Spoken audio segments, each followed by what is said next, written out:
The 7 Voyages of Sinbad the Sailor. A tale from the Arabian Nights. In the time of Harun ar-Rashid there was, in Baghdad, a rich merchant named Sindbad the Sailor, the source of whose wealth was a mystery. It seemed to be inexhaustible. For long seasons he kept open house, and his entertainments were the most magnificent of all save only those of ar-Rashid himself. All that riches could buy seemed at his disposal, and he lavished the good things of this life upon his guests.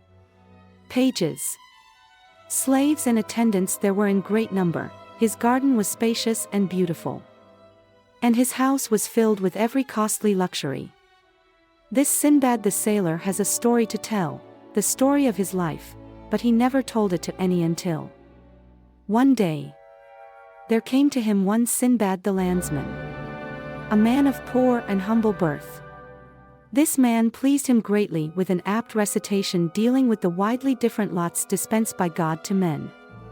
And, being pleased, he was struck with the happy conceit that now Sindbad the Sailor was at last confronted with Sindbad the Landsman. It would be no bad thing were he to narrate the story of his life so that all might know his strange adventures and conjecture no longer as to the source of his fabulous wealth. Accordingly Sindbad the Sailor held 7 receptions on 7 different days. And, although on each occasion a multitude of guests was assembled to listen, he failed not to address his words from first to last to his simple listener, Sindbad the Landsman. Following is his narration of the strange and wonderful adventures he experienced in his 7 voyages. The first voyage of Sindbad the Sailor. My father was a merchant of high rank and rich possessions. He died when I was but a child, leaving me all his wealth. When I reached manhood's estate I used my inheritance with no thought for the morrow, living in a sumptuous manner and consorting with the richest young men of Baghdad. I continued this life for many years until, at last, when reason prevailed with me to mend my plan, I found with dismay that I had sunk to poverty. And then it was that I arose and sold what goods remained to me for 3,000 pieces of silver, and girded myself, resolving to travel to other lands and rebuild my fortune by the wit of my mind and the labor of my hands. With a part of my hoard I bought merchandise for exchange in far lands, and also such things as I should require in my travels. Thus prepared I set sail with a company of merchants in a ship bound for the city of El Basra. For many days and nights we sailed upon the sea, visiting islands and passing thence to other islands, and everywhere we bartered, and bought and sold. At length we came to an island unlike the others. It seemed like a garden that had floated from off the sides of paradise and established itself in the sea. And here our ship cast anchor and we landed. Then fires were lighted, and, while some cooked, others washed in the cool stream, and yet others amused themselves admiring the beauties of the place. When all had eaten of the food prepared the shore became a gay scene of sport and play, in which I engaged to the full. But, suddenly, a cry from the master of the ship put an end to our gaiety. Standing at the side of the vessel he called loudly, "Hear me, and may God preserve you. Hasten back and leave everything, save yourselves from sudden death. For this that ye think is an island is not such. It is a mighty fish lying entranced in sleep on the surface of the sea since times of old. And trees have grown upon it, but your fires and your frolicking have awakened it. And lo, it moves, and, if it sink into the sea, ye will assuredly be drowned. Hasten then, and save yourselves." At this we all, with one accord, left everything and fled for the ship, hoping to escape with our lives. While we were making for safety the island moved with a great turmoil and sank behind us in the sea, and the waves leapt against each other above it. For a time I gave myself up as lost, for I was drawn down fathoms deep, but, by God's grace, I rose again to the surface. And to my hand was one of the large wooden bowls which some of the passengers had taken on shore for the purpose of washing. This I seized, and established myself in it, and thus combated the leaping waves, steadying myself with my hands and feet. In vain I called on the master of the ship. He heard me not. He had spread his sails and pursued his way, thinking that none beside those who had been taken up were left alive. Astride my wooden bowl I gazed longingly at the ship until it was out of sight. Then I prepared for death as the night was closing around me. Perchance I swooned, for I remembered naught else until I found myself stranded upon a mountainous island. There were trees overhanging, and I grasped a drooping bough and drew myself up from the fretting wave. My limbs were benumbed, and, on looking at my legs, I saw the marks made by the nibbling teeth of fish, and marveled at my salvation from death. Staggering forward, I flung myself high on the beach like one dead. And so I remained until the dawn of the next day, when the sun, rising upon me, woke me to a sense of such a condition as I had never known before. Long it was before I could rise to a sitting posture, and longer still before I could crawl on my hands and knees to a space of grass that was shielded from the sun. Thence, in time, I staggered till I came to a brook, of which I drank, and strength returned to me. I found luscious fruits and ate of them, and drank again of the clear waters of the brook. And so I continued many days roaming the island and wondering at its beauties until I was strong again as before. And it chanced, as I took my way to and fro in the island, reveling in the sight of things that God had set there, that on a day when the sea was sounding loudly on the shore I beheld something in the distance which excited my curiosity. It seemed like a wild animal of gigantic size, and, as I approached, I feared it was some fabulous beast of the sea. But, as I drew still nearer, I was overcome with amazement to see a beautiful mare standing high, with mane and tail floating on the breeze. She was tethered to a stake on the shore, and, at sight of me, she screamed loudly and stamped her 4 feet on the sand, but, ere I turned to flee, I beheld a man come forth from a cave nearby, and he ran after me, calling on me to give an account of myself and my presence in that place. Thereupon I laid my story before him, sparing no detail, even to the wooden bowl by means of which and the grace of God I had come thither. Gladness seized him at my recital, and he took my hand, saying, "Come with me." He led me into his cave and set food before me. I ate until I was satisfied, and, being at my ease, I repeated my story more minutely, and he wondered thereat. Then I said, "Thou hast the truth of my adventures upon the sea, now I pray thee, O my master, tell me who thou art, that thou dwellest hidden in a cave while thy mare is tethered on the shore." He was in no way displeased at my curiosity, but answered me in plain words. "I am one of the grooms of the king Elmirich," he said, "and the others are scattered about the island. For, look you, friend, it is the time of the new moon, when the seahorse cometh up out of the sea, and it is our plan to bring our best mares hither and tether them by the shore so that they may lure the seahorses into our hands." While I was wondering at the manner of this cunning device, a magnificent seahorse rose from the waves, shaking the foam from its crest and neighing loudly. As it approached, my companion drew me into the cave and placed himself at the opening with a long coil of thick cord in his hand. Presently by means of this he leashed the seahorse with great dexterity, and fettered him, and subdued him. Then, with the mare and the seahorse, he led me to his companions, who, when they had heard my story, were all of one mind that I should accompany them to the city of the king. So they mounted me on one of the mares and I rode with them to the king's palace. As soon as we had arrived at the palace gates, they went in to the king and informed him of my strange adventures, whereupon he sent for me. And they led me before him.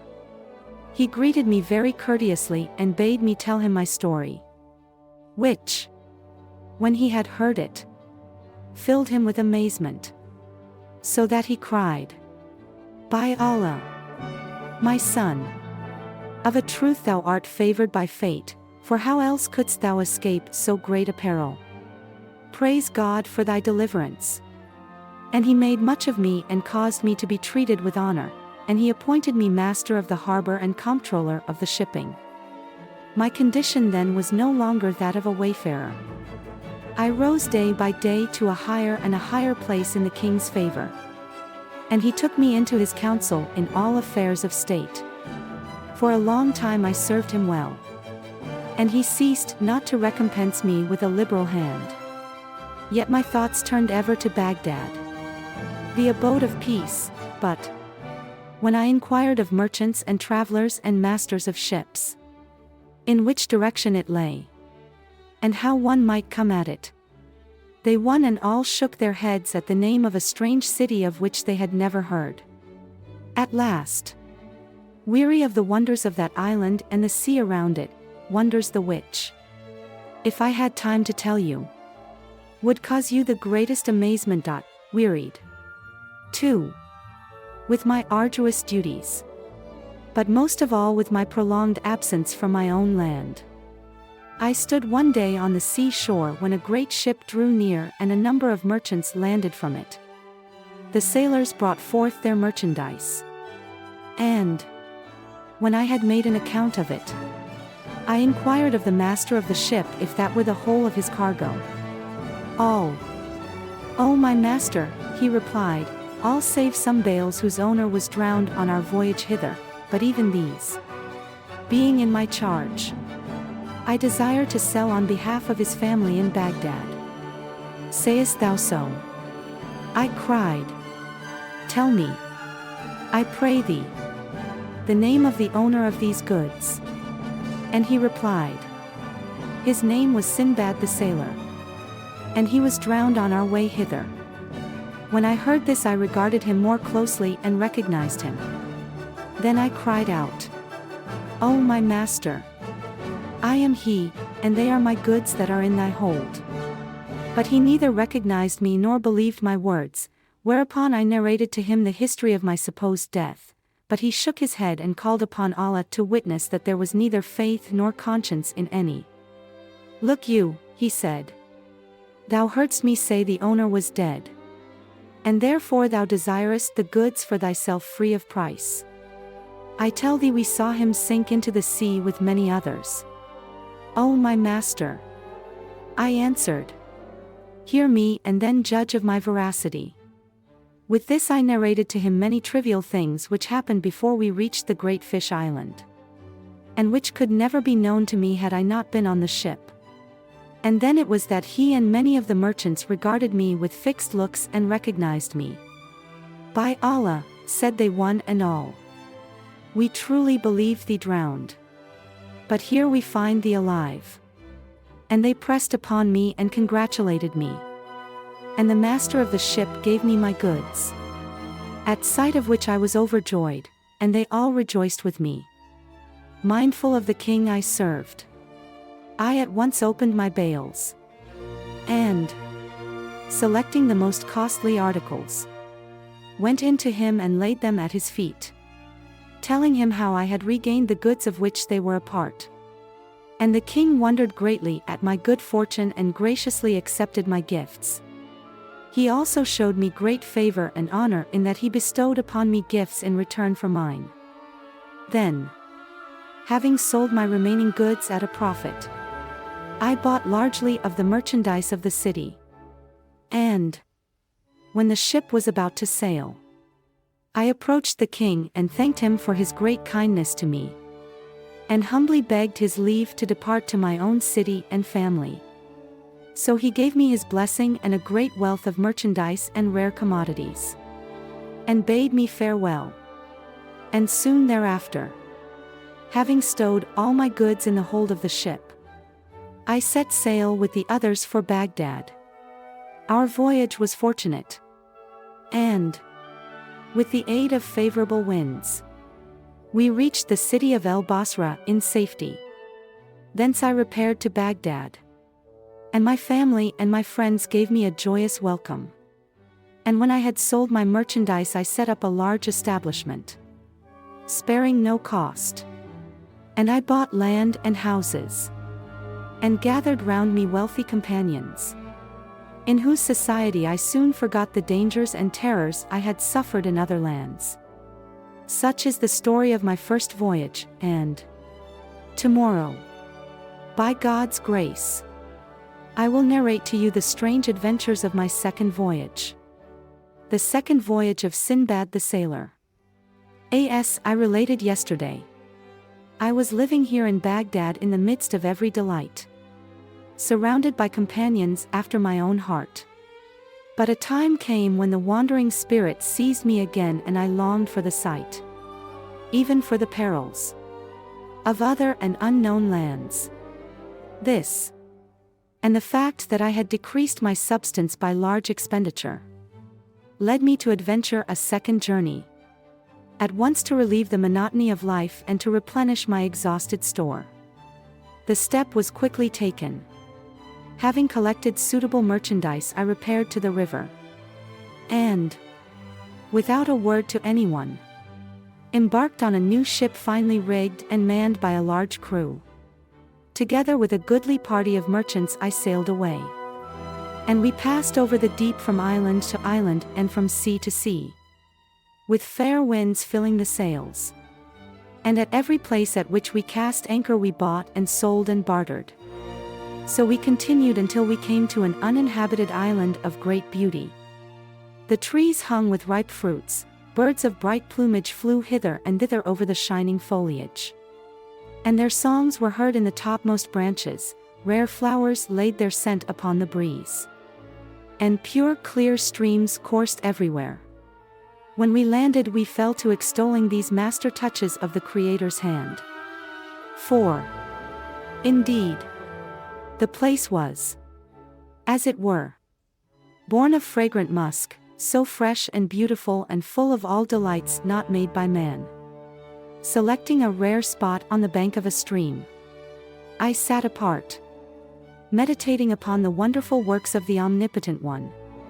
There the soft zephyrs singing in the trees, and the stream murmuring at my feet, lulled me to slumber, and, when I awoke later, I looked forth upon the sea, and lo, the ship was far out on the wall of the ocean sloping to the sky. They had forgotten me, and I was left alone upon the island.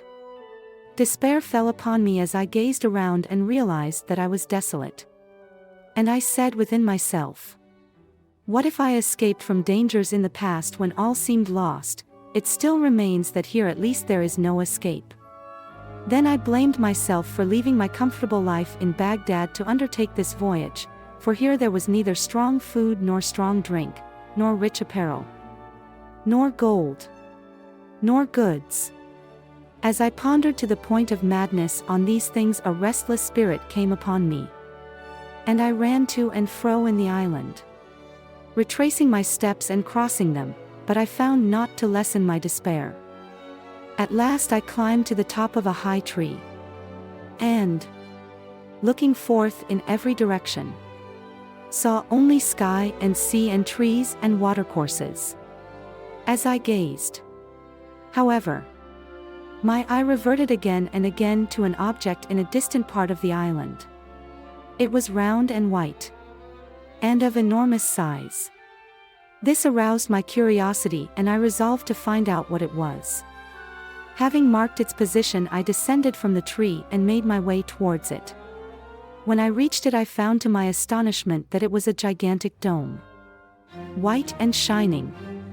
My first thought was to walk round it to ascertain if there were some door or opening. but none could I find in its whole circumference, which was about 50 paces. While I was meditating on some means to gain an entrance to this strange structure, behold, the sky darkened, and on looking towards the sinking sun, I saw it was hidden by a great black cloud, an unwanted thing, as it was the summer season. While I continued to gaze, the object drew rapidly nearer, and now I could discern in it the shape of a monstrous bird approaching swiftly through the air, and this it was that blotted out the sun. Marveling greatly, I recalled a story told by travelers about certain islands where was found a bird of immense size, called the rook, which fed its young on elephants. It was then I knew that the great white dome I had discovered was one of this bird's eggs. At which, not the least of the Creator's works, I wondered greatly. Then, while I so wondered, the giant bird alighted over the egg, and, crouching down, spread its wings and brooded over it, and composed itself to sleep. Here, thought I, was a chance of escaping from the island. Unfolding my turban, I twisted it into a rope, and bound one end of it tightly about my waist. Then I approached the great bird cautiously, and fastened the other end securely to one of its feet, for thus, when it flew away, it might perchance bear me through the air to some inhabited region. The whole night long I lay awake thinking of my projected flight. But it was not until morning that the bird awoke, and, with a loud cry, rose from the egg, bearing me aloft. Higher and higher it soared, until I thought it must reach the stars. Then, gradually, in vast circles, it descended, and finally came to earth on a high tableland. In great fear lest the bird should discover my presence, I made haste to loose the turban from its foot, and, having done so, I crept away, trembling in every limb. Then, as I watched the bird from a distance, I observed it pick something from the ground and soar away with it clutched in its talons, and I looked again and saw that it was an enormous serpent twisting and writhing in the grasp of the bird as it flew swiftly towards the sea. And at this strange thing I wondered greatly as I folded my turban. But what desert place had I come to by this daring misadventure? On the one side of the tableland was a deep valley, and, on the other, a steep mountain which no foot of man could climb. Had I only remained in the island, I should at least have had fruit to eat and water to drink. But here was nothing but desolation, from which I had no hope of escape. There was no course but to descend into the valley, and this I did, little caring whither I went.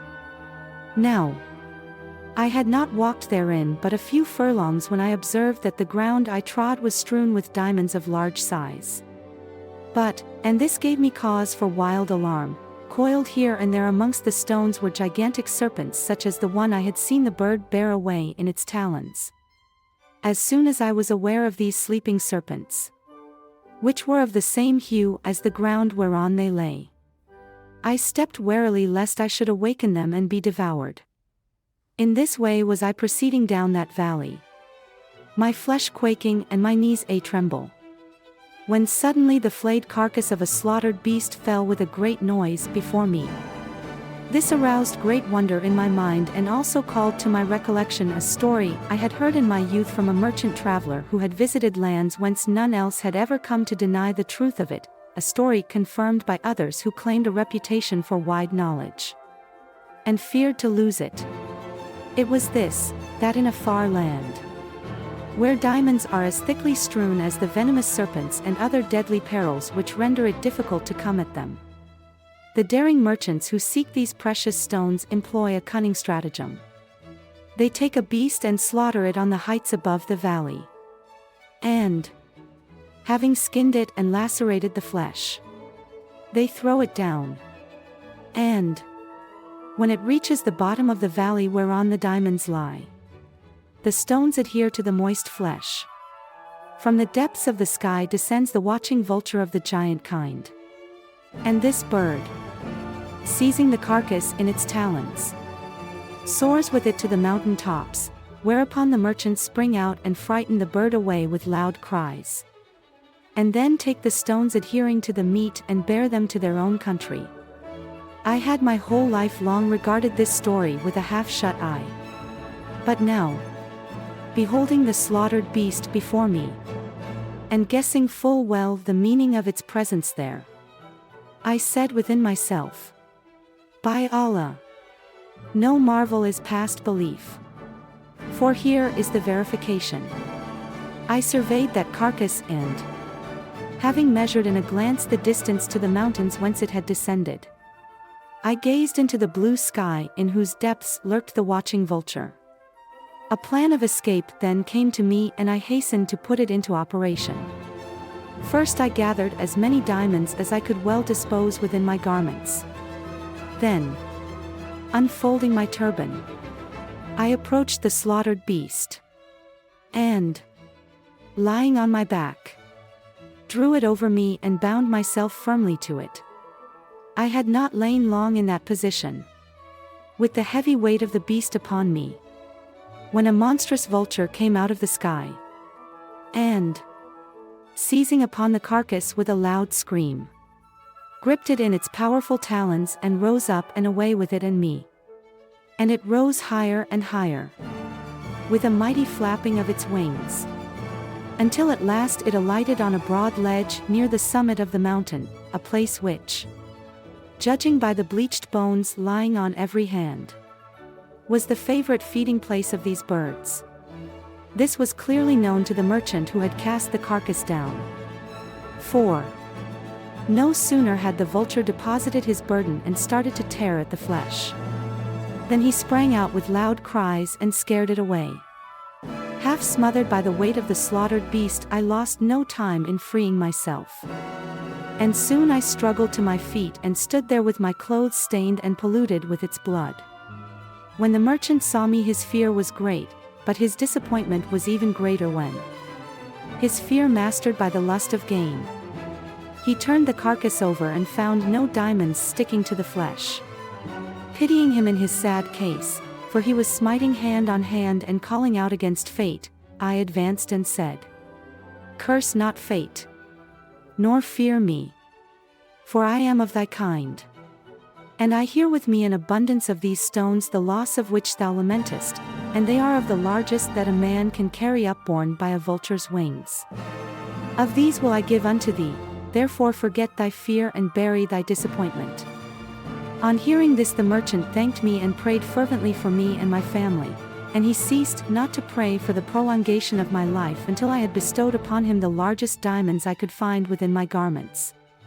While he was thanking me for this, there came his companions, each of whom had cast down a carcass, and, when they had heard the story of my escape, they congratulated me and bade me come with them.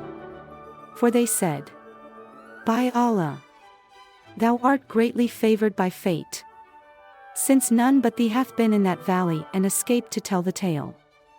After my perilous adventures, and my despairing sojourn in the Valley of Serpents, I was filled with the utmost joy at finding my fellow mortals around me, and, seeing this, they made me welcome among them, and I partook of their food and wine.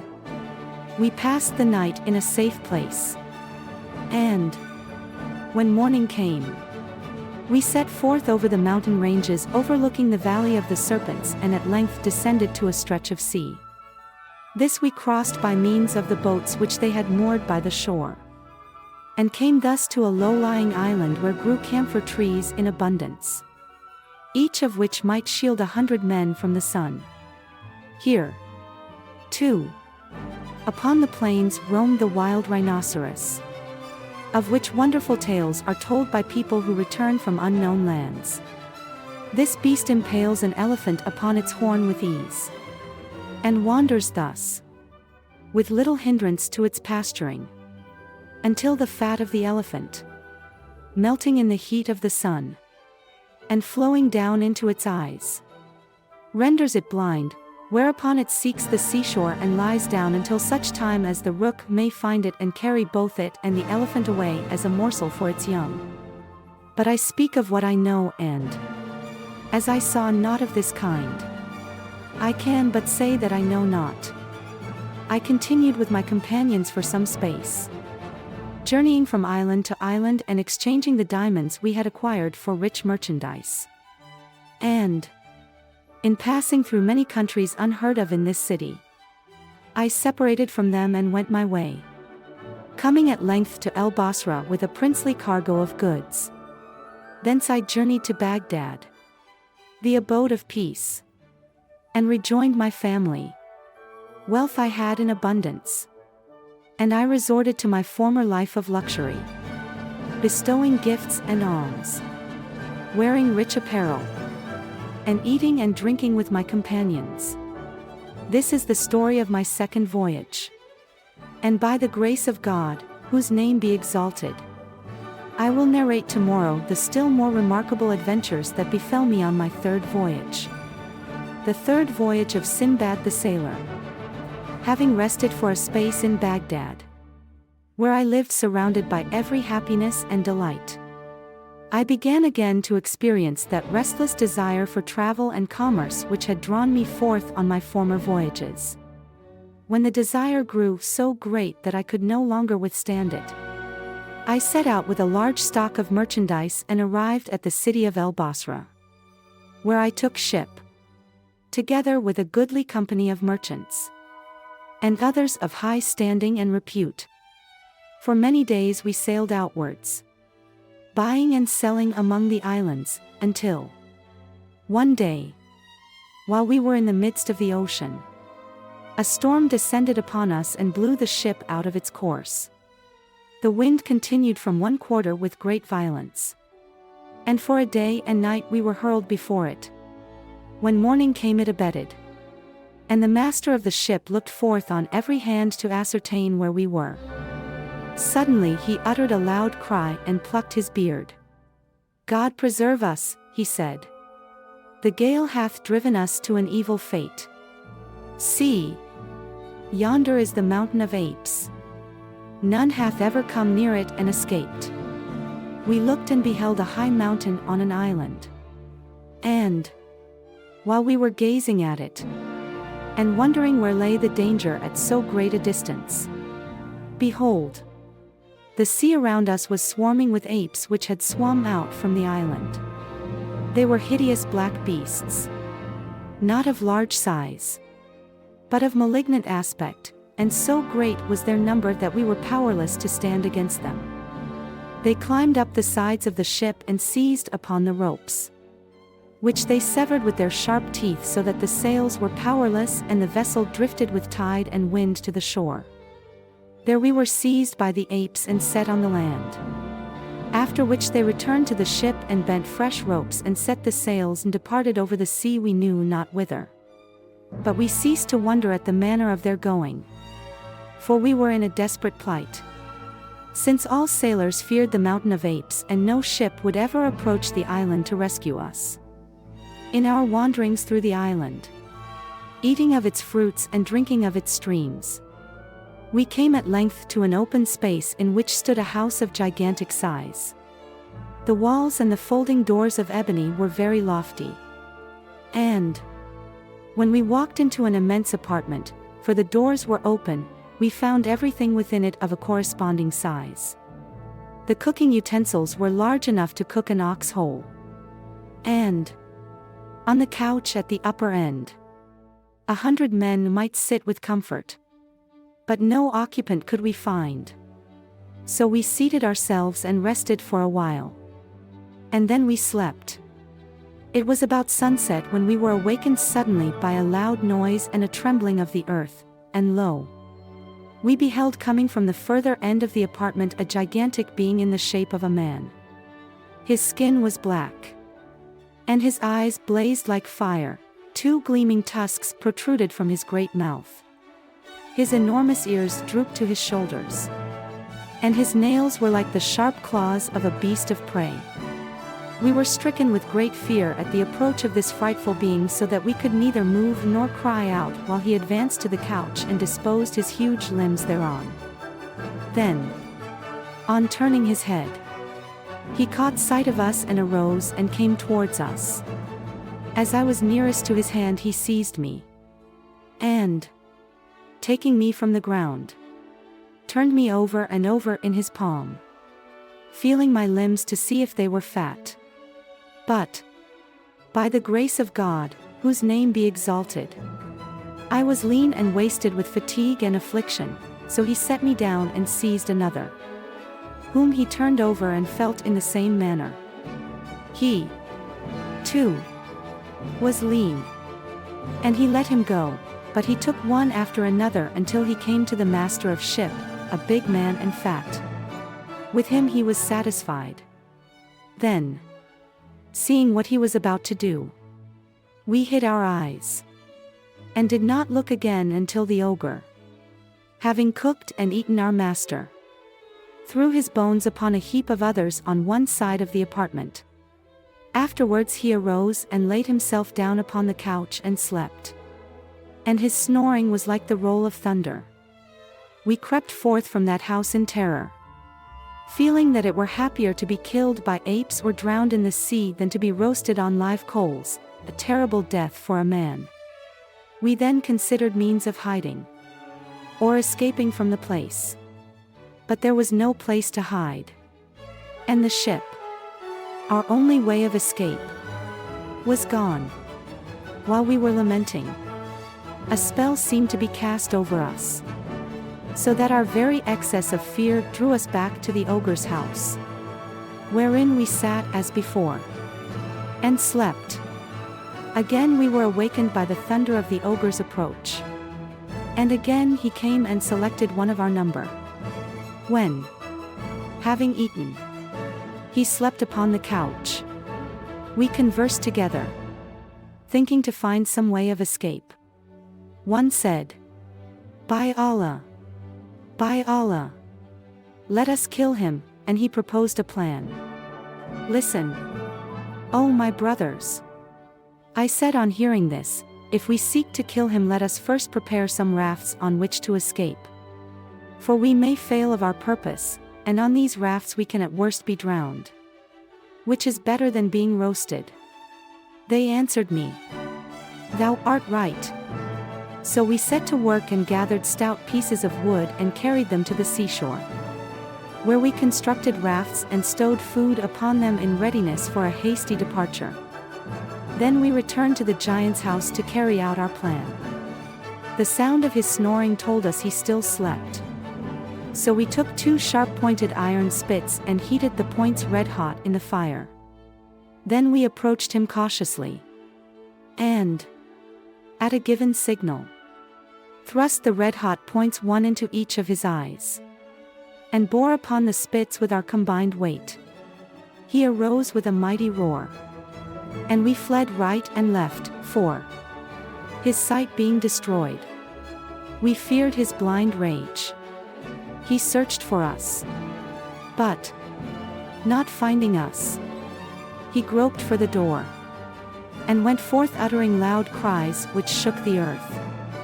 In great haste, and lashed by mortal fear, we gained the seashore and launched the rafts, but, scarcely had we gained the water, when we saw the ogre approaching, led by a female more gigantic and more hideous than himself. We swam out, pushing the rafts before us, but they hurled great rocks after us, and many of our number were killed. 3 alone, including myself, escaped, and, after much stress and peril, reached another island. We had gained at length what seemed to us a place of safety, high and dry above the wave and far from the ogre's domain, and there, when night came on, we slept, but only to awaken to fresh terrors. Lo! In the act of coiling round us was a serpent of enormous size, its folds contracting and its head raised to strike. At sight of this, Another and myself were more nimble than our companion. For we sprang clear of the serpent's embrace while he was seized in the huge jaws and slowly swallowed with a horrible crackling of bones. And we mourned our companion and went thenceforth in fear for ourselves. Dreading to sleep again on the ground, we climbed a high tree. And, binding ourselves each in a safe position with our turbans, we slept fitfully. But alas! God hath given to all serpents the wisdom of the evil one. That night the serpent mounted the tree, and, seizing my companion, proceeded to swallow him, while I looked on in helpless fear. Then, in descending the tree, it coiled its vast bulk round the trunk, and I heard my companion's bones crack within its paunch. When morning had come, I descended from the tree, feeling that my safest course was to drown myself in the waves. For where else could I hide that the serpent could not find me? But life is sweet, and I pondered long upon a cunning plan to protect myself. Then, repairing to the seashore, I selected some pieces of wood from the raft, and took them to a dry place. Towards evening, when I had eaten of the fruits of the island and drunk of its streams, I bound a long piece of wood crosswise upon the soles of my feet and another crosswise upon my head. I secured a wide flat piece to my right side, another to my left side, and another to the front of my body, and there, having thrust my arms under the side pieces, I lay encased. And, as the evening wore on, the serpent saw me, and drew near, but it could not swallow me because of the pieces of wood. All through the night it tried to come at me, attempting in all ways to effect its purpose, but in every way it failed. While I lay like a dead man, gazing in speechless horror at the terrible creature. And it ceased not in its efforts to engulf me till morning broke, when it went its way consumed with rage and vexation. Then I freed myself from the pieces of wood and arose, trembling in every limb, but thanking God for my deliverance. For, look you, I was sorely tried by what I had endured from that serpent. Not many hours later I had the good fortune to espy a ship far out upon the sea. And, as it was making as if to pass a headland of the island somewhat closely, I ran with all speed and established myself on the furthest point. There I waved my unfolded turban to attract the notice of those on the vessel. At last they saw me, and came and took me on board. They listened to my story with great astonishment, and congratulated me on my escape. Then they gave me clean raiment, and set food and drink before me, so that I was revived and comforted. And, as we proceeded on our way, I was emboldened to look back on all I had suffered as nothing more than a terrible dream. In the course of our journey we came to an island where the sandalwood grows, and here I landed with the other merchants. But they had goods to sell, while I, alas, had none. Then, strange to relate, the same kind providence that had befriended me on my first voyage was at my service once more, and in the same guise. The master of the ship, seeing me without merchandise, came to me, and, taking compassion upon my poor condition, told me of some goods in the hold which belonged to a man whom they had lost during the voyage. He offered me these goods to sell upon the island, so that, when an account had been rendered to the owner's family in Baghdad, there would be a recompense for my trouble and service. I thanked him gladly for this, and he ordered the goods to be brought up and landed on the island. And lo! When I saw the bales, I knew them, and showed how they were marked with the name of Sindbad the Sailor. Then, seeing that they were perplexed, I shouted in my excitement, "Do you not hear me? I am Sindbad the Sailor, and these are my goods." While some believed and others doubted, I related my story from the time I had awakened upon the island to find myself alone, and when I mentioned the Valley of Diamonds, a merchant came forward and confirmed my words. For it was he whose slaughtered beast had helped me to safety. Hear me, ye doubters, he said. When I related this very thing to you, you believed me not, but see, this is the man I spoke of. And now you have it independently from his own mouth. Learn from this. O my brothers, never while living doubt a true tale because it is marvelous. Then the master asked me what was the distinguishing mark of my goods. And I replied that it was such and such a mark. And I also called to his mind some conversation between him and me before the ship left El Basra. He was then convinced that I was Sindbad the Sailor. And he congratulated me and embraced me, saying that my story was most extraordinary. The remainder of this, my third voyage, was occupied in buying and selling among the islands on the way to El Basra. Whence, in good time, laden with wealth and rich merchandise, I proceeded to Baghdad to dwell in peace again, surrounded by my family and friends. Here, for a season, charmed with every delight, I forgot the perils and horrors I had endured. But the longing for travel and adventure found me out again, impelling me to undertake a fourth voyage, and the events of this, more marvelous than those of the preceding voyages. O Sindbad the Landsman, I will narrate to you tomorrow. The fourth voyage of Sindbad the Sailor. Led by the desire to associate with other races, and to buy and sell for gain, for the soul is prone to evil. I departed from Baghdad with many precious bales, and set sail from El Basra in a large ship on which a company of other merchants embarked in like fashion.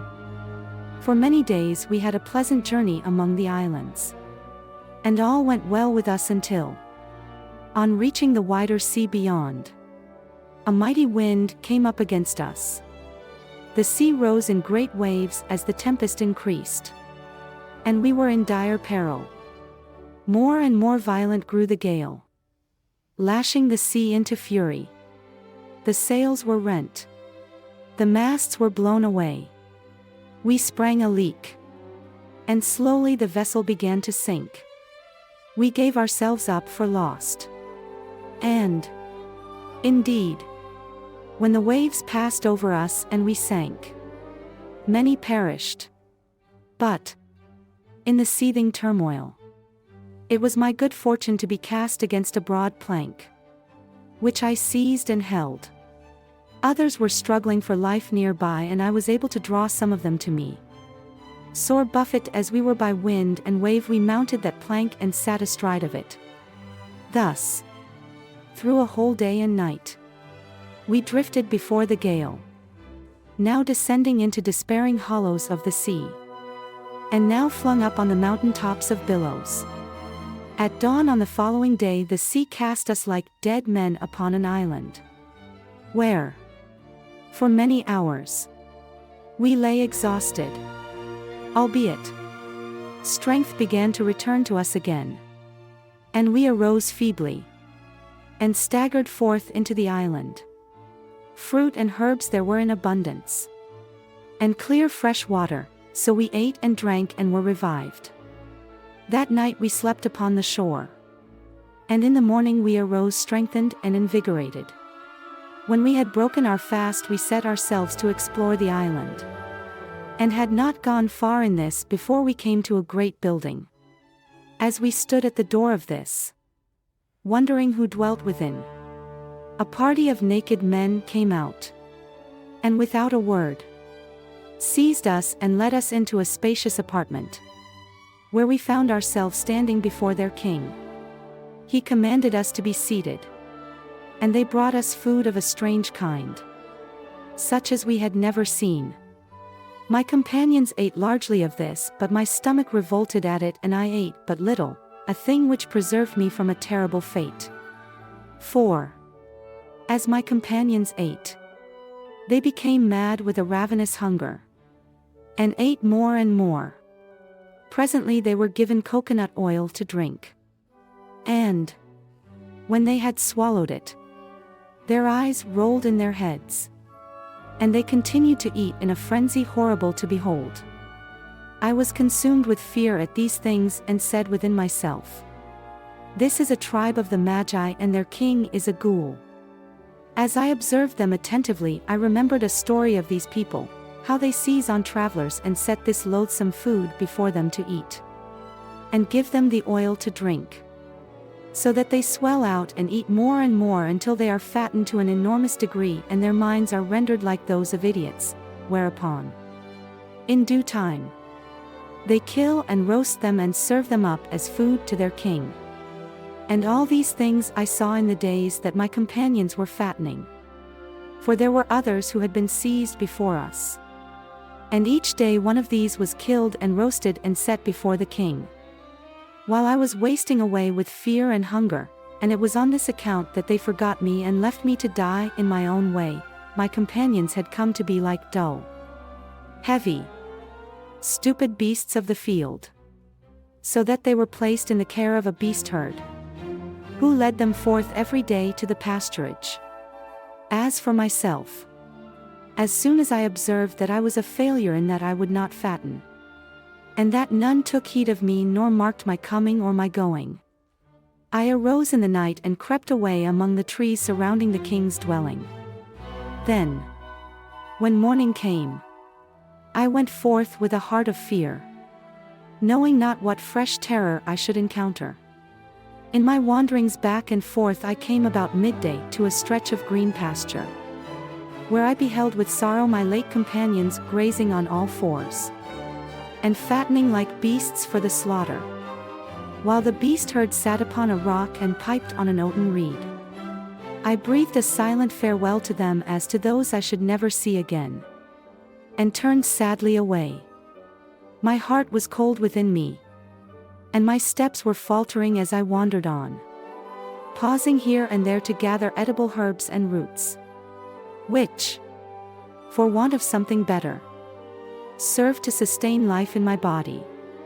Journeying in this way, I came at length to a grove of pepper trees, and there were men at work in it, gathering the berries. Their aspect seemed to me to be peaceable, so I exposed myself, and they approached me and pressed upon me, asking my name and whence I had come, for my aspect excited their curiosity. Then I unfolded to them the tale of the adventures, the perils, and the horrors that had befallen me, and, when I had related the sad case of my companions, they wondered greatly at my escape. While they resumed their work, they made me welcome amongst them, and set nutritious food before me, the like of which I had not tasted for many days. I regaled myself on their bounty and rested, and was content. When they had finished their work at the setting of the sun, they took me with them to the seashore, and I accompanied them in their vessel to an island, not far distant, where they brought me to their king, and there, before them and his court, at his command I narrated my adventures since leaving Baghdad, at which his interest was kindled, and he bade me sit with him and eat. And I did so gladly, for my body was thin and meager, and my vigor was sorely wanting. After that, having shown my gratitude to the king and offered praise to God for his saving grace, I rose, and, with the king's permission, went forth into his city. It was a well-conditioned, flourishing place, thronged with buyers and sellers, and there was an abundance of food and rich merchandise. As day followed day and time drew on, I had cause to rejoice at my arrival in that city, for I found favor with the king, and he magnified me over his people and his great men. Observing the ways of the people, I saw that the horses that they rode were without saddles, whereupon I went into the king and spoke to him on the matter, describing a saddle and the ease and comfort of it. At this the king desired me to make him one, and placed at my disposal his cleverest carpenter with many tools and instruments. And I sat with the carpenter and instructed him how to proceed. So that the saddle, covered with polished leather and stuffed with teased wool, was soon complete. I attached stirrup straps and girths, and showed the blacksmith how to fashion the stirrups. Then, with the aid of costly fringes and trappings, the work was complete. Full of satisfaction, I sent for one of the king's finest horses, saddled and bridled him, and led him before his majesty. He was greatly pleased at the sight of what I had done. And, when he had mounted the horse and sat in the saddle, he was overjoyed at the ease and pleasure of it, and bestowed upon me a large reward.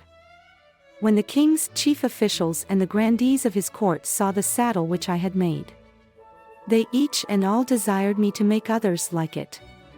Then, with the carpenter and the blacksmith, I employed many days in the construction of numerous saddles, and for these I received much gold, and rose to an assured position in the land. The high rank and honor which the king had bestowed upon me had but half expressed his heart towards me. I was yet to learn that he had a further favor in store. One day, while I was sitting at his right hand discussing affairs of state, he said to me, "O my son, seeing thou hast now become as one of us and we cannot part with thee, I desire that thou give ear to a matter which I have planned and which will bind thee more closely to us." And I answered him, "For thy great kindness to me, O king, I am now and henceforth thy faithful servant. What dost thou desire me to do?" And he looked at me intently and said, "I would marry thee to a woman of high rank among us, one possessed of great beauty and wealth, so that thou mayest continue to dwell with us in pleasure and comfort and with a good heart. Thus shalt thou advantage greatly and receive every good thing at my hands, wherefore refuse me not, nor oppose my wish." I remained silent, for I was overwhelmed by his proposal and the stress of bashfulness it brought to my face. Seeing this, he rallied me and said, "Art thou dumb? Is not thy heart with us?" Then of a sudden I replied, "O king, thy words took away my breath. As thou commandest, so I obey." Pleased at my compliance, the king immediately ordered his officials to bring the lady and the witnesses. And forthwith I was married to her with the king's blessing and the acclamation of all his court. She was of surpassing loveliness, and she brought me a dowry of abundant wealth and possessions. And to this the king added a magnificent house with servants and slaves, and assigned me a handsome salary. And I lived in ease and comfort, our days being full of delights. Gone was all thought of the perils and hardships I had endured, and gone was the fear of adversities in store. But there is no strength nor power but in God, and he orders the fates of men as he will. On an evil day a great fear suddenly came to me by reason of a thing which I will make known to you. A companion of mine suffered a bereavement in that his wife died, whereupon I went to him, and mourned with him, saying, "Take heart, O brother, God will fill her place to thee with one far better." But he continued to weep, saying, "Alas! How can I marry another when this very day I depart this life?" "Nay," said I, "that is not within reason. For thou art in good health and not like to die." He then raised his head and dried his tears, and said to me very slowly, "Hear me, O my brother. Knowest thou not that today they will bury my wife, and that they will bury me also in the same tomb with her?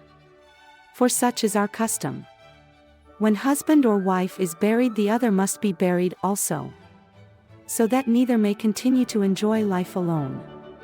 By Allah," said I, smiting palm on palm, "this custom is wholly vile, and it toucheth me closely. Then, as we continued to discuss this matter, there came others who condoled with my companion, grieving not only for the loss of his wife, but also that they should never see him more. And, later in the day, came yet others bearing a bier, and on this they laid the woman and carried her forth prepared for burial with all her jewels and raiment and wealth. And the husband went with them, through sympathy with my companion, and to bid him a last farewell. I followed this funeral procession till it halted in a distant spot on the seashore. There a great stone was lifted and a vault exposed. Into this they threw the body of the woman. And then, by means of a stout cord, they lowered the husband gently till he rested by her side. A pitcher of water and 7 cakes were then let down to him. And, when he had freed himself from the cord, they drew it up and closed the sepulchre and went their ways. By Allah, said I within myself as I smote myself on my breast, this manner of death is the worst of all. And on my return I went in to the king with grief and fear gnawing at my heart. O king, I said, tell me why is this, that ye bury the living with the dead? Said he, O my son, it is the custom of our country and has descended to us from our ancestors, husband and wife are one, in death as in life. And I answered him with a question that concerned me nearly. O my lord, I said, and the stranger that sojourneth with thee, if his wife die, do ye treat him in like manner? Yea, he replied, in like manner, even as thou hast seen. Then I departed from him in grief and mourning lest I should perchance be bereft of my wife. In vain did I say to myself, be comforted. Maybe thou wilt die before her, none knoweth. In vain did I give myself up to my manifold occupations. The fear was not to be dispelled. And, within a short time, what I had feared came to pass. My wife was stricken with a fever. And, when I had reason to hope she would recover, she suddenly relapsed and died. My grief at this was overwhelming. But, as if to add to it, there came many to condole with me on her death and to mingle their tears with mine for that I should soon be departing this life. The king himself came and commiserated with me on my most unhappy fate. And he said, there is no strength nor power in any but God. Farewell, O my son. And they prepared my wife for burial, arraying her in her richest garments and her finest jewels. But, when they carried her to the burial place and cast her down into the pit, and all my companions pressed upon me to bid me farewell, my gorge rose and I cried out upon them that their custom was vile.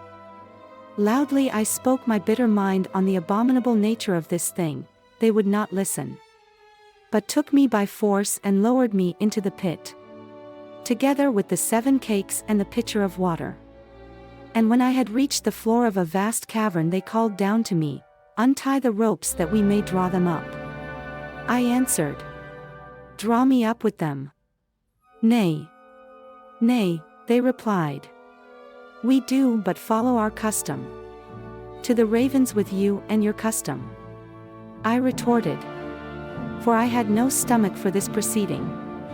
Then, as I steadily refused to loose the ropes, they at last threw them down upon me, and, having closed the mouth of the pit, went their way. Now was I in worse plight than I had ever been. On that cavern floor there were the bodies and bleached bones of those that had died a natural death cheek by jowl with those who had perished in the fulfillment of this abominable custom. And I said to myself, better to remain single and live, than to marry and be buried alive. Nevertheless, knowing not night from day, I kept myself from death by eating sparingly of the cakes and drinking some of the water. For I was in no mood to die in so vile a manner after having come through great perils by mountain and sea. At length, when I had eaten all the cakes and drunk all the water, and hunger and thirst began to cry out within me, I arose and wandered to and fro in the cavern, stumbling and falling over dead bodies and biting the dust of bones that had crumbled long since. By dint of much groping in the dark I at length found the wall of the cavern, and, selecting therein a cavity free from bones and corpses, I stretched myself and slept. I was awakened later as if by hunger and thirst knocking at the door, and, while I sat in gloom thinking of the plenty in Baghdad, fool that I was to leave it, I heard a sudden noise. Looking forth from my cavity, I saw that the stone had been removed from the opening of the cavern and a dead body was being lowered. It was the body of a man, and after him was let down the living body of his wife. She was weeping and wailing for him and for herself. Then the mouth of the cavern was closed again and all was dark and silent save for the wailing of the woman echoing through the cavern. Alas, she cried, that I should die this lingering death. Had I the means to end my life, then would I do it. Would that there were one here to slay me. When I heard this I remembered that I had never been able to resist the pleadings of a woman. So I arose, and, taking a stout leg bone in my hand, I slew her according to her desire. And I took her 7 cakes and the pitcher of water, which she would no longer need. And, retiring to my cavity, I ate and drank. This thing occurred many times during my sojourn in that cavern. For a number of married men and women chanced to die. And, though they did not always cry out for me to slay them, I knew their prayer beforehand and answered it speedily. Thus the cakes and the water bequeathed to me stayed my spirit and I continued to live. Time passed slowly, but yet it passed. I had no other means of measuring it except to call an hour a day and a day a year. And I was weary to death of it all when an unwanted thing occurred. I was awakened suddenly from sleep by a noise at the far end of the cavern. Then I heard footsteps as of some beast. I arose, and, arming myself with a stout bone, advanced upon the intruder, but it heard me and fled from me. And I could not come at it. Yet, as I followed its footsteps, I saw its form darken a pin spot of daylight at the end of a crevice of the cavern. This gave me a glimmer of hope. For, where that beast had passed, I myself might pass, and so gain the outer air. Over jagged points of rock I clambered towards that opening, now losing sight of it, and now gaining view of it again, until at last I reached it and found that it was indeed a communication with the outer country. With some difficulty I forced my way through it and climbed down by a perilous pathway to the seashore. I had escaped from the sepulchre of the living and the dead, and I praised God for the sight of the sky and the sea, but, when I had looked into my position and found behind me an impassable precipice, before me the wide stretching sea, and above me the dome of heaven, I sat down on the shore with my head on my knees and said within myself, there is no way out. I cannot scale the sheer cliff. Neither can I tread the fish's pathways in the sea, nor walk in the tracks made by birds in the air. There is no way out. Day followed day, and I strove to stay my hunger with what shellfish I could find, but the supply was meager. And again I was forced to return to the cavern to receive reward of cakes and water in return for merciful death dealt by my hand. Far be it from me to rob the dead, and none can say I did so. It was in the spirit of a last gift generously bestowed by those about to die that chains of pure gold were hung about my neck and rich jewels thrust upon me. These keepsakes of many I retained, assured that later I should carry them with me to a nameless grave in a desolate spot. But God, in His infinite mercy, willed it otherwise. For one day, sitting sadly on the shore as was my wont, I espied a vessel on the sea. Hope surged high within my breast, and I arose and stripped myself of a white garment and mounted it on a staff and ran wildly to and fro, waving it above me. And when my signal was observed, the vessel stayed its course and sent a boat ashore. "Who art thou? And what doest thou here?" cried one from the boat as it ran upon the beach. "Know ye not that this is a desolate coast, and none has ever been seen upon it?"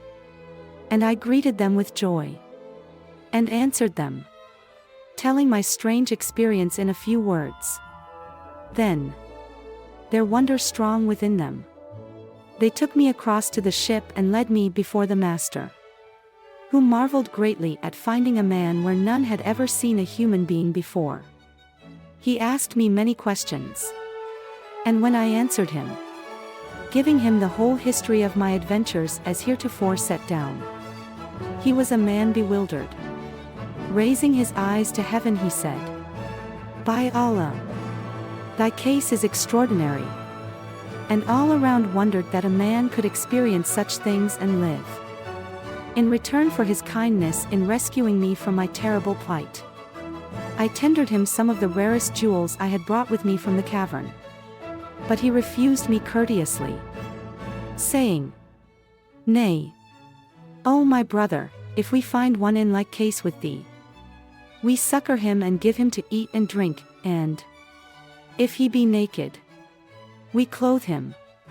Then, at the first city we reach, we set him on land with some valuable token of our goodwill, for so it is with us of the sea that we are not unmindful of the sufferings of others."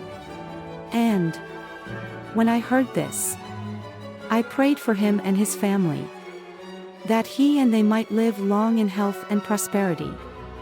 Our journey from that place, where I had suffered so much, took us from island unto island towards the city of El Basra. As we proceeded, the places where we cast anchor grew more and more familiar to me, and, as of old, I bought and sold as merchants do. At length we arrived at the city of El Basra, whence, having transacted business there for some days, bartering and selling the jewels I had acquired, I journeyed to Baghdad. There, in the bosom of my family, and surrounded by my companions, I returned to my former habit of life.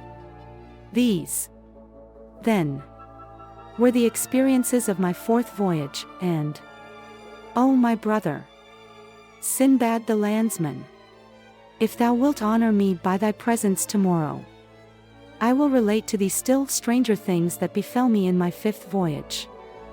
The fifth voyage of Sindbad the Sailor. Looking back from the position of safety and comfort to which I had returned, I came in time to make light of the perils I had encountered and the sufferings I had endured. The advantages that had come to me through these perils and sufferings now stood in the foreground of my thoughts, and I said within myself, "It is the life for a man, for how otherwise can he come at the meaning of the great book of the world than by treading its pages?" And, moreover, I had conceived the wish to become the owner of a ship, for thus the gain accruing from a voyage to other lands would be so much greater. Having considered the matter deeply, I arose from my life of luxury and ease and departed with many bales of merchandise for the city of El Basra. There in the river I found at length a splendid vessel, which I purchased. I found a master and a crew, over whom I set my own trusty servants, and, having secured a goodly company of merchants as passengers, I embarked their bales and mine, and we set sail. We worked our way outwards, calling at island after island, and doing the usual business that merchants find in those places, until one day we came to a large uninhabited island. Here, while I was engaged in matters concerning the vessel, the merchants landed and, as I afterwards learned, they found there the great egg of a rook, such as I had met with on a former voyage, mistaking it for a deserted structure, and, failing to find an entrance. They had amused themselves by casting stones at it, so that it broke, whereupon a young rook came forth from the shell. And they set upon this monstrous chicken in its helpless condition, and slew it, and brought great slabs of its flesh back to the ship.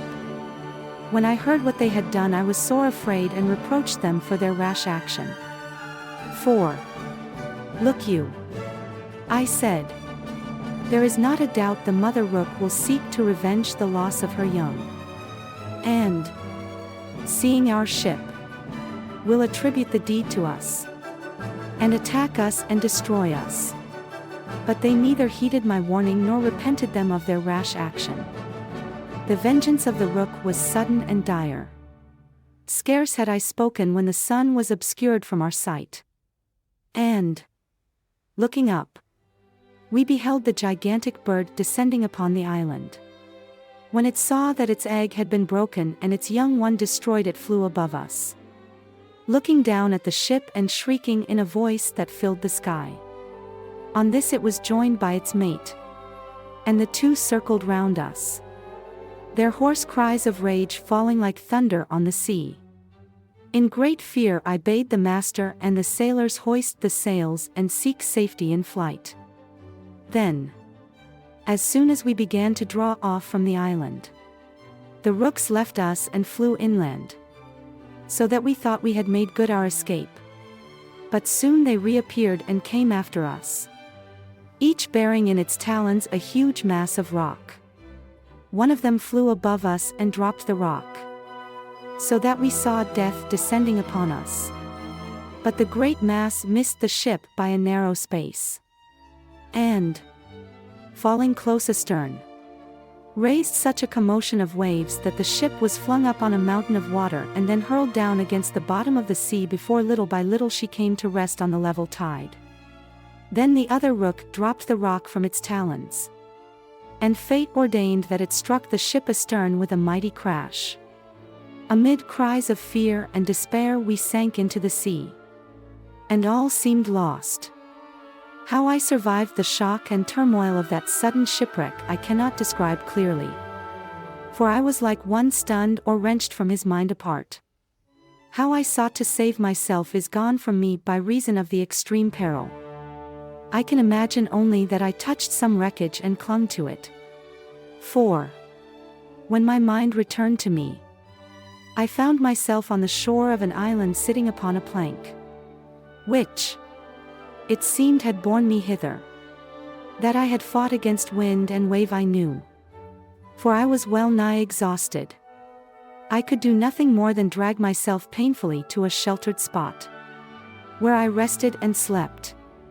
When I arose later in the day, I was refreshed, and, having found both fruit and water, I ate and drank, and my strength returned to me.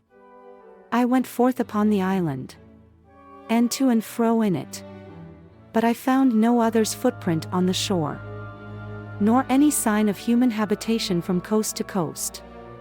But that there was a dweller there I was soon to learn, and to my cost.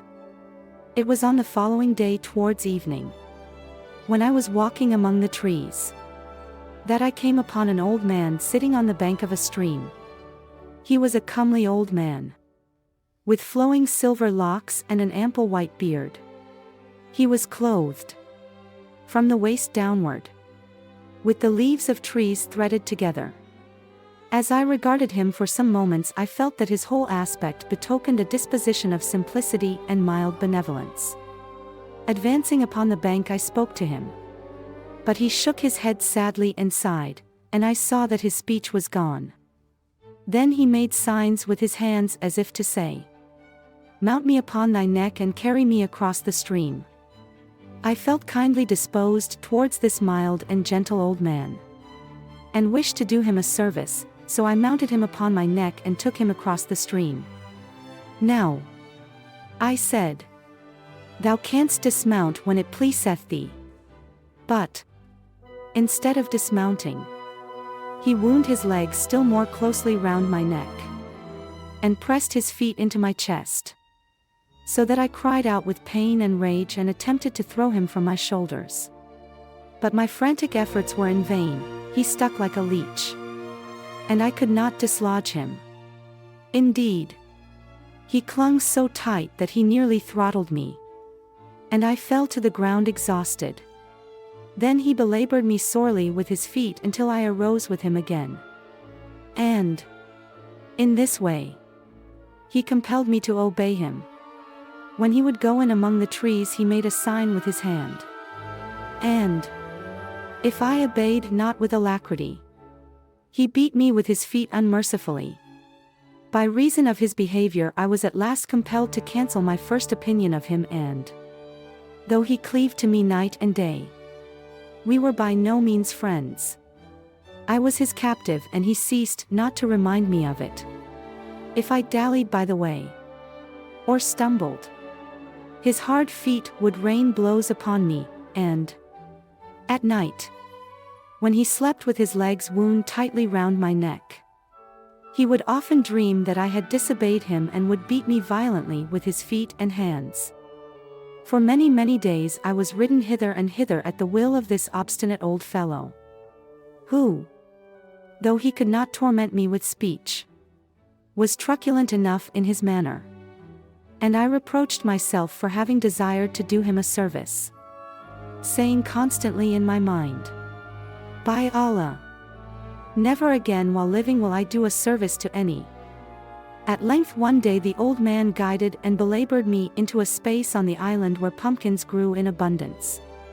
While he was eating some of these, I took others that were ripe, and, having cleaned out the seeds and coarse matter through a small aperture, filled them with the juice of grapes. Then I filled up the apertures and laid the pumpkins in the sun. Thus in a few days I procured pure wine. And, every day thereafter, while the old man on my neck ate of the pumpkins, I drank of the wine until I became intoxicated, and laughed and sang and danced about with him among the trees. And when, with fist and heel, he desired to know the cause of this, I showed him the wine that I had made. Seeing that its effect upon me was so agreeable, he sought to achieve the same happy result by drinking largely of it himself, so that he grew hilarious and broke a pumpkin over my head, rocking and rolling in his seat with laughter. Then, as he continued to drink, he gradually lost control of his limbs and lolled from side to side, whereupon I grasped his feet and unwound them from my neck and threw him on the ground. And so at last, to rid the earth of such a monster, I slew him, and left him there for the vultures. After this, happiness returned to me, and I went about the island like one relieved of a heavy burden, as indeed I had been. And day by day I sat by the sea watching for a vessel. But I lived upon the island many days before at last I saw a ship approach and cast anchor off the shore. When the passengers had landed, I ran towards them and welcomed them, answering their many questions respecting my condition. They listened to my story with great amazement. Then someone said, "This old man of whom thou speakest is surely he whom they call the Old Man of the Sea. He hath ridden many to death, and none hath escaped but thee. Therefore, praise God for thy deliverance." They took me to the ship and set food before me. And, after I had eaten, they brought me some clean clothes, and I clad myself decently. As the ship set sail for El Basra, my thoughts went before it to Baghdad, the abode of peace, but I was destined to mischance. For a strange thing befell me. We had journeyed but a few days when we came to an island whereon was a city with lofty spires and splendid houses. This was the city of apes, of which I had heard that at night time the people, fearing the apes, put out in boats upon the sea, so to sleep in safety. I landed on this island with some companions, and, in our going about the city, I missed them. While I was searching everywhere, they must have returned to the ship, thinking I had preceded them. 4. When I reached the shore later, the vessel had gone. I reproached myself for this mishap, for I had already suffered once at the hands of the apes. So I sat on the seashore bemoaning my fate. While I was doing this, one of the people of the city came to me and inquired as to my trouble. And I told him. Then come with us in our boat, he said. For the night is falling. And if thou remain in the city, the apes will devour thee. So I went with them. And we pushed off together with a multitude of other boats until we rested about a mile from the shore, and there we remained and slept till the morning, when everyone returned to the city and went about his occupation. And in like manner as the inhabitants sleep upon the sea by night, and dwell in the city by day, so the apes infest the city by night and sleep in the forests by day. Woe betide any remaining in that city after the sun goes down, for he will of a certainty be torn limb from limb and devoured. I earned my bread in that island in a strange manner, and was able to set by a small store of gold. It was in this way. I observed many of the people gathering pebbles on the shore and placing them in bags. And, when they had collected a sufficient quantity, they went forth into a valley filled with lofty trees. Here slept the apes among the branches, for the trees were so high that none but an ape could climb them. It was the way of the people then to pelt the apes with the pebbles. Whereupon they awoke screaming and chattering, and plucked the fruit from the trees, and hurled it down at their tormentors. And I saw that the fruit was the coconut. When a sufficient number of these nuts had been secured, the people gathered them up and returned to the city, where they sold them. Very soon, I, too, was gathering pebbles and pelting the apes in the trees. And in this way I amassed a great store of coconuts. These I sold, and bought merchandise and traded and prospered in the city. In this way I continued for a long time, until at last I took to buying coconuts from the people and storing them against the arrival of a ship, when I hoped to sell them in bulk. At length a large vessel anchored off the island, and I bargained with the merchants thereon. They agreed with me upon a good price for my store. With the money thus obtained I bought more of the merchandise of the place, and embarked it on the ship. Then, bidding farewell to my companions in the city, I took my departure. The ship was bound for El Basra, but on the voyage we lingered to visit many islands that I had not seen before. Upon one we found an abundance of cinnamon and pepper. And here I noted a peculiar thing. On every bunch of pepper was a large leaf that hung down when the sun shone. But, when it rained, this leaf twisted and erected itself above the tendrils to shield them. And this is truth. So we sailed onwards, past the islands of the aloes wood, where the people are depraved and know not the call to prayer, until we came at length to the island of pearls. Here I gave some coconuts to the divers, saying, "Dive for me for luck." And they dived in the sea and returned to the surface with pearls of great size, which they gave to me, assuring me that my fortune was of the best. So that when we reached El Basra I was rich with pearls and merchandise, some of which I sold there, and some here in Baghdad. Once more in the lap of luxury, and reposing in the bosom of my family, I returned to my former life of revelry and ease, and soon forgot the hardships I had endured. And this is the whole story of my 5th voyage.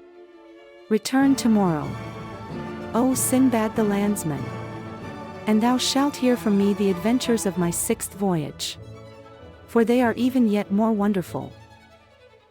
The 6th Voyage of Sinbad the Sailor. On a day when I was living happily in Baghdad, having forgotten the perils and dangers of my former voyages, I was sitting at ease in my garden when a party of merchants came to me, and their tales of travel aroused within my bosom a great longing to engage again in the hazardous delights of those things. I pondered long upon the matter.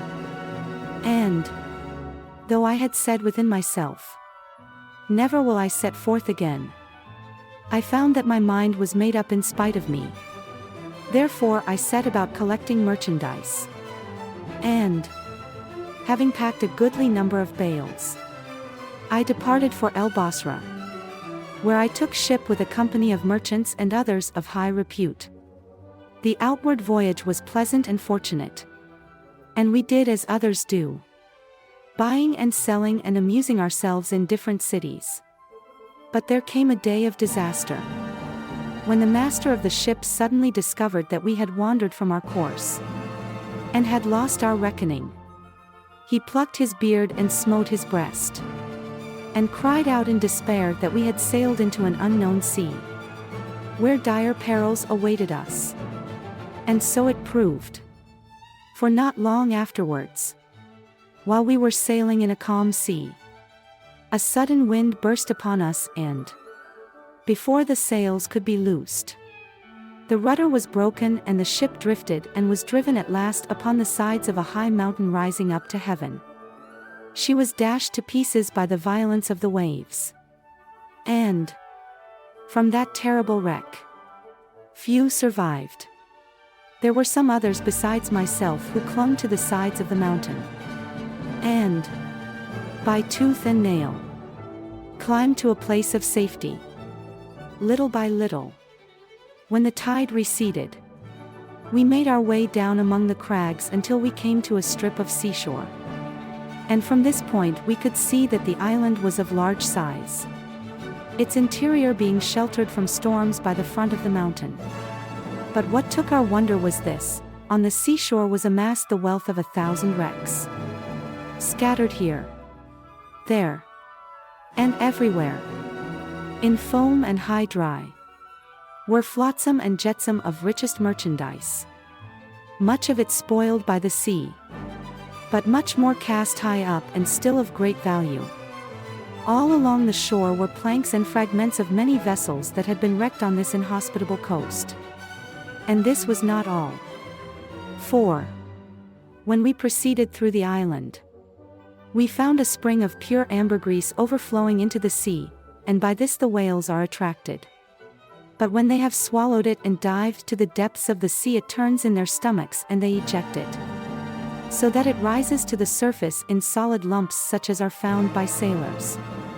But the ambergris that is cast about the opening of the spring melts in the heat of the sun, and its perfume is blown about the island, wafted sweet upon the breeze like fragrant musk. When we had explored the island and wondered at the many strange things it contained, we searched among the wreckage on the shore and found some few barrels of preserved meats. And on these we stayed our hunger. With the provisions on the shore and the fruit we secured on the island, we were in no danger of starvation. But a kind of fever seized upon our company, and one after another sickened and died. This was a time of stress and despair. Day after day the living buried the dead until there was only one left. And that one was I. And I wept and waited. And, as if death would not come uninvited, I arose and dug myself a grave in readiness. For there was none left to bury me when I died. It was on the seashore that I made my grave, so that, when I should come to lie in it in my last moments, the wind should blow the sand upon me and bury me. And in this state of mind I blamed myself for setting out on this voyage in disregard of the lessons learned from former perils. But God in His mercy led my footsteps forth, and I roamed in the island, restless for the end. In my wanderings I came to a river gushing forth out of the side of a mountain. And, after flowing for a space between banks of verdure in a valley, entering again another mountain, having followed it to this point, I sat down upon a bank against the mountain wall and pondered. And I said within myself, this river flowing through caverns within the mountain must have an opening somewhere, perchance in a fertile country where people dwell. For a long time I turned the chances of this within my mind, and at last decided to build a raft and commit myself upon it to the current, for at most it were better to die that way than in my present desolation. By means of ropes and wreckage from the seashore my raft was soon constructed. And in its construction I omitted not to measure it according to the width of the river. Then, full of a wild hope that I might at length reach an inhabited region, I stowed upon it rich goods from the shore, ambergris from the spring, and the rarest jewels I could find in the beds of the watercourses. As I set myself upon the raft and launched it, I said, "If I perish, I perish, but if I come to the haunts of men, I come to them rich in precious things." No sooner had I entered into the aperture of the mountain than I was suddenly encased in darkness. And, having no choice which way I went, flung myself flat on the raft lest my head should be shattered against the roof of the tunnel. Like this I floated on, sometimes feeling there was a wide space around me, and sometimes clinging to the raft lest some narrowing of the passage should sweep me to destruction. And all this time my terror was so acute that at last I swooned and lay face downward on the raft, the plaything of fate and the sport of the rushing current. When I awoke I found myself in the open air. The sun was shining above and the birds were singing in the trees around me. I was still lying on the raft, which was tied to a stake on the shore of a beautiful lake. As soon as I had raised myself and looked about me, a number of dark-skinned people gathered round and questioned me in an unknown tongue, but I shook my head, understanding nothing of what they said. At last one advanced from among them, and, addressing me in Arabic, said, "Peace be with thee, brother." Then I seized him joyfully by the hand and greeted him. But I was weary and hungry and could give no account of myself because of my utter exhaustion. Seeing my state, he called for food and wine, and they hastened to set them before me. When I had eaten and drunk and my strength had returned to me, I told what I had come through. And the one who had addressed me in Arabic interpreted it to the others. They were filled with wonder at my story and insisted that I should accompany them to their king and acquaint him with the history of my strange adventure. So they took me, with the raft and all the riches I had laid upon it, and led me before their king, and, from his state and magnificence, I knew that I beheld the king of Sindbad, whose name and power and learning are known through all the earth. He saluted me in the custom of my own people, addressing me in Arabic, which fell easily from his tongue. This set me at my ease, and I told him my story, to which he listened with great attention. When I had finished, he raised his hand and said, "By Allah, thou hast endured much, and thy case is extraordinary. Thou art greatly favored by fate, wherefore I join my happiness with thine at thy deliverance and safety." I was greatly moved at his words, and, begging his acceptance of a gift at my hands, I took the rarest jewels from the raft, together with a quantity of ambergris and aloes wood, and laid them at his feet. He graciously accepted my present and immediately established me in a position of honor, bidding me dwell with him in his palace. I accepted his hospitality and remained in his land in great happiness and honor, associating with the grandees and the people of rank. And I said to myself, I care not if the rest of my days are passed in this kingdom of splendor and magnificence. It was indeed a land of wealth and abundance. And there the day is equally divided with the night the whole year round, and, when the sun rises, light bursts suddenly upon the earth, and, when it sets, the darkness descends like a curtain that is loosed. There is a lofty mountain whose glittering streams contain the richest jewels, with rare minerals, and everywhere, on hill and valley, are wafted the fragrant odors of spices. The delights of this realm held me enthralled for a long time, so that I forgot my own country, wherein is the abode of peace. But, On a day when I ascended the high mountain and looked far out across the sea, I seemed to hear the voice of my own land calling to me. Then, with that far call still in my ears, I went into the king and asked him to let me go. At first he demurred, and tried to induce me to remain with him and his people, but when I pressed for his permission, he relented and gave me a large sum of money for my journey, and also many gifts. When I was about to depart, the king called me to him and handed me a letter written on fine parchment. This he asked me to give into the hands of the Khalifa, Harun ar-Rashid. The substance of the letter was this: the king of Sarandip sends greeting. Peace be on thee, O brother, from the king of Sarandip, who commands 1,000 elephants, and in whose palace are 10,000 jewels. By the bearer of this we send thee a gift, for we have a deep affection for thee. The gift is all too trifling, but we beseech thee to accept it graciously and reply to us. Peace be upon thee. The present with which I was entrusted was a goblet of ruby, the inside of which was set with sparkling diamonds and priceless pearls, truly a kingly gift. Having bade farewell to the king and such of his people that I had associated with, I embarked in a large ship which was bound for El Basra. In good time we reached that port and I journeyed up the river to Baghdad. My first thought was to deliver the letter and the gift into the hands of the Khalifa.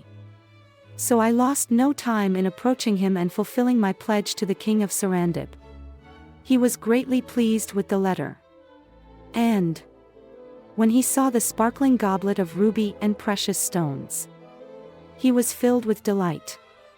"O Sindbad," he said, "this king must be exceedingly wealthy and powerful, what sayest thou?" And I told him of the wonder and magnificence of the land of Sarandip, how the king's seat of state is on a splendid throne placed upon a gigantic elephant with his courtiers and officials standing about him on a richly decorated platform, how there are around his majesty 1,000 other elephants on which sit the princes of the land, and surrounding all, on every hand, 10,000 horsemen clad in silk and gold, and how a crier goes before the king exalting him to heaven, and another behind him proclaiming, "Great is he, but he will die." Again and again I say it, he will die. And as I continued to tell of these things, the Khalifa marveled greatly at the wisdom and power of this king. "Report hath spoken truly," he said, "as thou hast witnessed to me, O Sindbad. The tales of his might and dominion have exaggerated nothing." He then thanked me for my faithful service and bestowed rich gifts upon me, and bade me seek my own house in peace and content.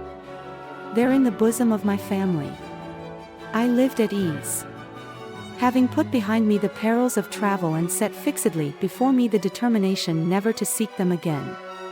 Yet, O Sindbad the Landsman, my determination was overruled by the direct command of the Khalifa, and if thou wilt honor me by thy presence again tomorrow, I will relate to thee the events of my 7th and last voyage. The 7th voyage of Sindbad the Sailor. I am adhering to my vow never again to fare forth from my native land in search of strange wonders at the risk of deadly peril. I was contented and happy in my state, while I was sitting one day thinking on this and saying within myself, I am here in the abode of peace, and Allah be praised. I shall never quit it for the haunts of trouble. Lo, there came a messenger summoning me to the Khalifa. I arose and followed him, and presently I was before his majesty, saluting him and kissing the ground. "Welcome, O Sindbad," he said. "Know that I have a matter of importance for thee to execute." "Sire," I answered, "I am thy slave." Then the Khalifa unfolded to me his wish, which was that I should go to the king of Sarandip bearing a letter and a gift. "By Allah," I cried when I heard this, "O my lord, be not displeased. But have I not already taken a vow that I will not go forth again upon the sea lest I suffer worse things than have already befallen me? The bare mention of a voyage causes my knees to shake. And I repeated to him the terrible sufferings and perils I had encountered in my travels, whereupon the Caliph raised his hands and said no man had endured worse things. Nevertheless, he added, smiling upon me, thou wilt go forth once more, for my sake, and thou wilt bear my letter and gift to the king of Sarandib. It was not for me to disobey the command of the Prince of the Faithful. And I bowed my head in submission. I took from his hands the account of the items composing the gift, together with a letter and a sum of money for my expenses, and, bidding him farewell, went forth, saying to myself that fate was against me. The Caliph's gift to the king of Sarandib was one of great magnificence. First there was a splendid white horse, the equal of which was not to be found in the length and breadth of Arabia. Its saddle and trappings were adorned with gold and set with brilliant jewels. Then, in addition to this, there were a priceless robe, fit for the king of all the earth, a great quantity of rich stuffs from Egypt and Greece, and a wonderful crystal goblet of such a kind that a man's whole lifetime would be required to make it. And the Caliph's letter ran as follows: Peace be on thee from the King Rashid, highest in any land but thine, under God, whose name be exalted.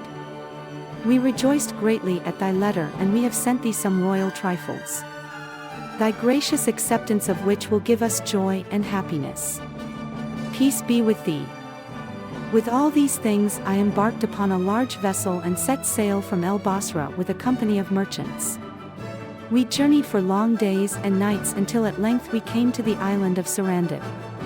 There I went in to the king in his palace, and he gave me a joyous welcome. By Allah, he said, we have often thought of thee, O Sindbad, and now we rejoice to see thy face again.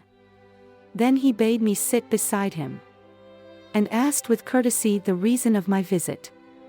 I informed him and told him of the Caliph's gift, handing him the letter. When he had read it he was overjoyed. And when at length he saw the gift and the richness of it, he marveled greatly and conferred upon me all the honors befitting the ambassador of the Prince of the Faithful. After some days of pleasure and happiness in his land, I made known to him my desire to depart speedily to my own country. But it was with difficulty that I obtained his permission. At last he allowed me to go, bearing friendly messages to the Caliph, and I set sail for my own land, glad that I was now free to return to the life to which I had vowed myself.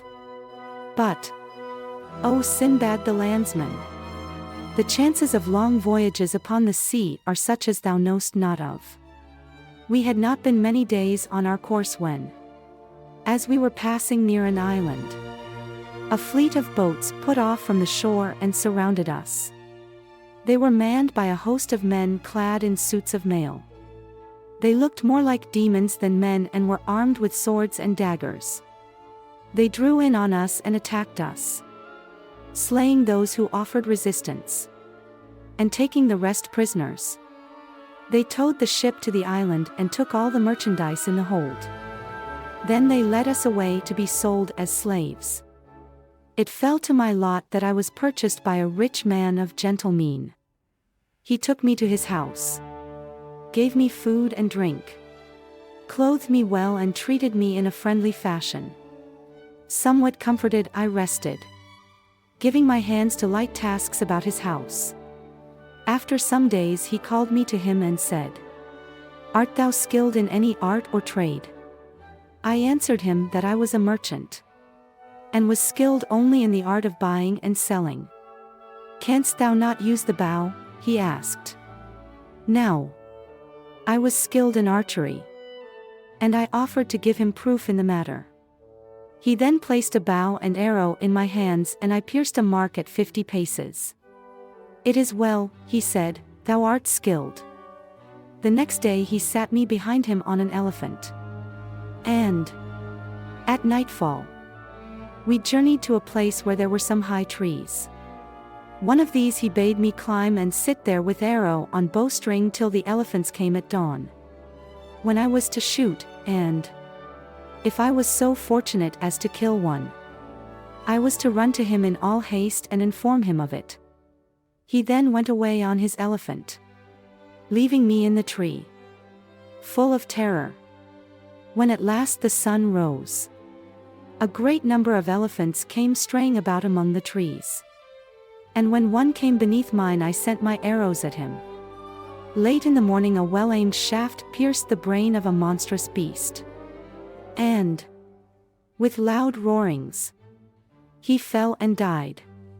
At evening time, when the other elephants had retired from the spot, I descended from the tree and ran with all haste to my master, who rejoiced at my news and sent his slaves to bring the beast in.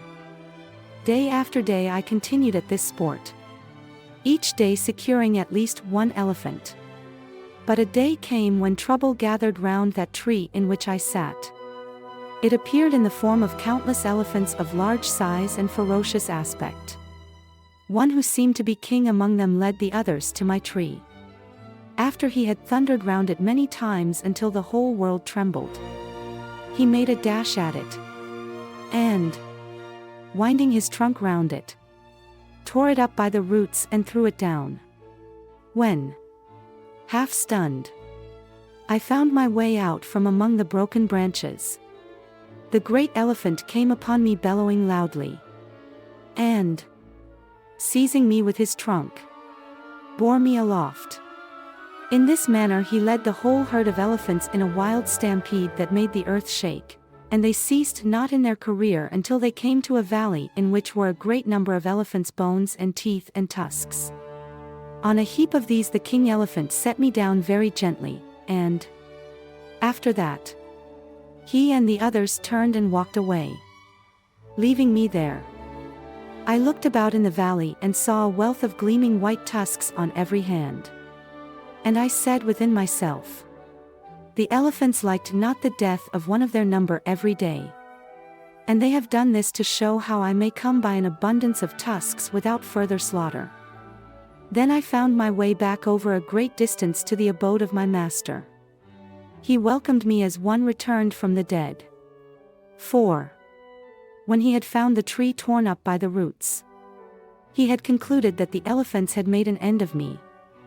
I told him what had befallen me and described the position of the valley where the tusks lay. When he heard this he was greatly excited and lost no time in mounting me behind him on an elephant and setting forth to find the spot where so much wealth was stored.